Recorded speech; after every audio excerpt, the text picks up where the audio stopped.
Why was Jesus of Nazareth crucified? Because he made outrageous claims about himself. He claimed to be the one and only Son of God. Why would anyone take his claim seriously? Well, that all depends. If Jesus actually rose from the dead, then his claim to be God's unique Son carries considerable weight.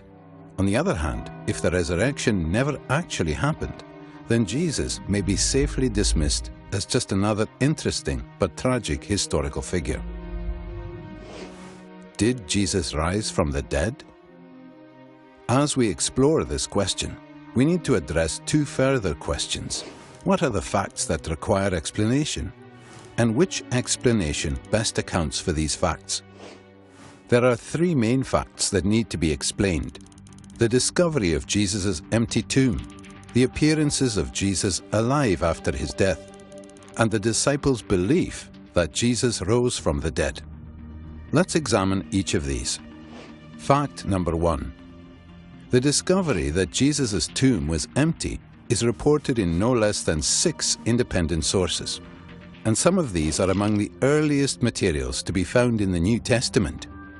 This is important because when an event is recorded by 2 or more unconnected sources, historians' confidence that the event actually happened increases. And the earlier these sources are dated, the higher their confidence. Moreover, the Gospels indicate that it was women who first discovered that Jesus' body was missing. This is likely historical because in that culture, a woman's testimony was considered next to worthless. A later legend or fabrication would have had men make this discovery. Our confidence in the empty tomb is further increased by the response of the Jewish authorities. When they heard the report that the tomb was found empty, they said that Jesus' followers had stolen his body, thereby admitting that Jesus' tomb was, in fact, empty. Most scholars, by far, hold firmly to the reliability of the biblical statements about the empty tomb. Fact number 2. The appearances of Jesus alive after his death. In one of the earliest letters in the New Testament, Paul provides a list of witnesses to Jesus' resurrection appearances. He appeared to Peter, then to the 12. Then he appeared to more than 500 brothers at one time. Then he appeared to James, then to all the apostles. Finally, he appeared also to me. Furthermore, various resurrection appearances of Jesus are independently confirmed by the Gospel accounts. On the basis of Paul's testimony alone, virtually all historical scholars agree that various individuals and groups experienced appearances of Jesus alive after his death. It may be taken as historically certain that Peter and the disciples had experiences after Jesus' death in which Jesus appeared to them as the risen Christ. Fact number 3. The disciples' belief in the resurrection.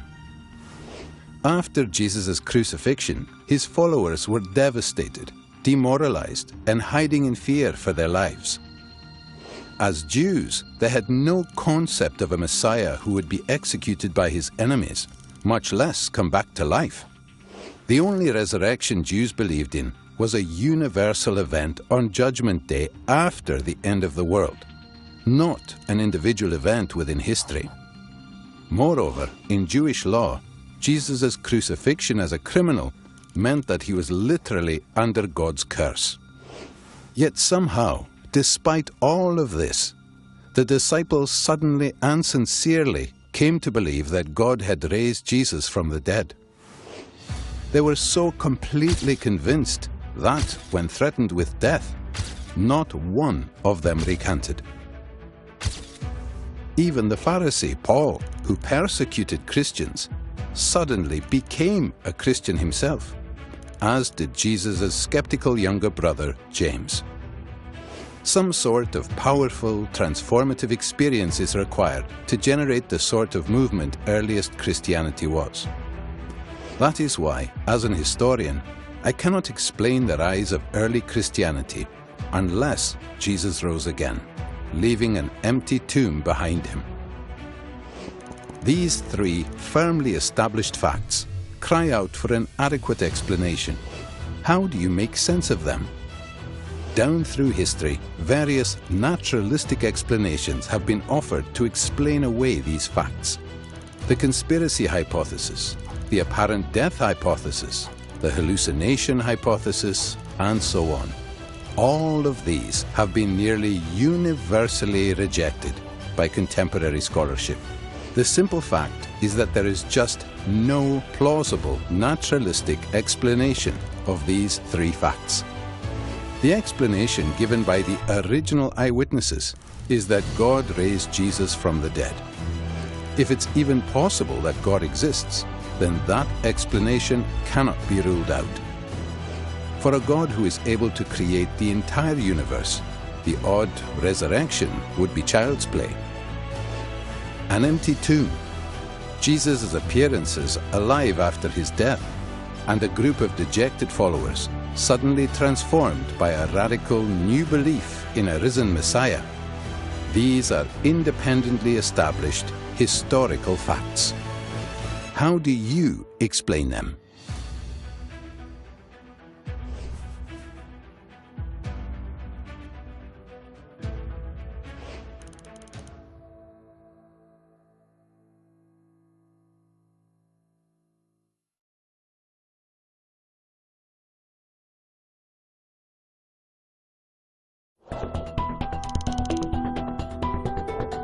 It's a matter of historical record that Jesus of Nazareth died and his body was placed in a tomb. It's also been firmly established that after his death and burial, his tomb was found empty. Various individuals and groups saw appearances of Jesus alive, and his disciples somehow became absolutely convinced that Jesus had risen from the dead. These are the historical facts. How do you explain them? Down through history, various naturalistic explanations have been offered to explain away these facts. Let's examine the four most popular ones. First, the conspiracy theory. According to this view, the disciples faked the resurrection. They stole Jesus' body from the tomb and then lied about seeing Jesus alive, thereby perpetrating the greatest hoax of all time. However, this theory faces overwhelming objections. It's hopelessly anachronistic. It looks at the disciples' situation through the rear-view mirror of Christian history, instead of from the standpoint of a first-century Jew. Jews had no concept of a Messiah who would be defeated and executed by Israel's enemies, much less rise from the dead. In Jewish thinking, the resurrection of the dead was a general event that takes place only after the end of the world and has no connection at all with the Messiah. The conspiracy theory also fails to address the disciples' obvious sincerity. People don't willingly die for something they know is not true. An honest reading of the New Testament makes it clear. These people sincerely believed the message they proclaimed and were willing to die for. For these and other reasons, no scholar defends the conspiracy theory today. A second attempt to explain the facts is the apparent death theory.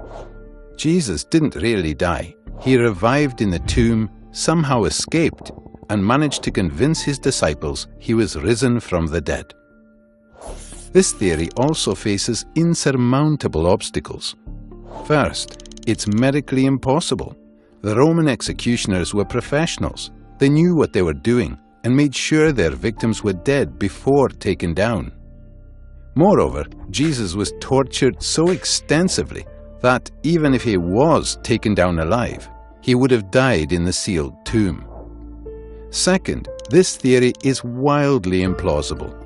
Seeing a half-dead man who crawled out of the tomb, desperately in need of bandaging and medical attention, would hardly have convinced the disciples that he was gloriously risen from the dead.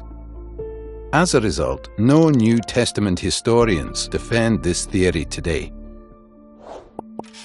A third explanation is the displaced body theory. Perhaps Joseph of Arimathea placed Jesus' body in his tomb temporarily because it was convenient. But later, he moved the corpse to a criminal's common graveyard. So, when the disciples visited the first tomb and found it empty, they concluded that Jesus must have risen from the dead. Once again, this theory cannot make sense of the facts. Jewish laws prohibited moving a corpse after it was interred, except to the family tomb. What's more, the criminal's graveyard was located close to the place of execution, so that burial there would not have been a problem. Also, once the disciples began to proclaim Jesus' resurrection, Joseph would have corrected their mistake. So, once again, no current scholars endorse this theory. Finally, the hallucination theory. The disciples didn't really see Jesus, but just imagined that he appeared before them. They were all hallucinating. This theory also faces considerable problems. First, Jesus appeared not just one time, but many times. Not just in one place, but in different places. Not just to one person, but to different persons. Not just to individuals, but to groups of people. And not just to believers, but to unbelievers as well. There is nothing in the psychological casebooks on hallucinations comparable to these resurrection appearances. Second, hallucinations of Jesus would have led the disciples to believe at most that Jesus had been transported to heaven, not risen from the dead, in contradiction to their Jewish beliefs. Moreover, in the ancient world, visions of the deceased were not evidence that the person was alive, but evidence that he was dead and had moved on to the afterworld. Finally, this theory doesn't even attempt to explain the empty tomb. Thus, the four most popular naturalistic theories fail to explain the historical facts. Where does that leave us? Another possibility is the explanation given by the original eyewitnesses that God raised Jesus from the dead. Unlike the other theories, this makes perfect sense of the empty tomb, the appearances of Jesus alive, and the disciples' willingness to die for their belief. But is this explanation plausible? After all, it requires a miracle, a supernatural act of God. Think about it. If it's even possible that God exists, then miracles are possible, and this explanation cannot be ruled out. And surely it's possible that God exists. So how do you explain the resurrection?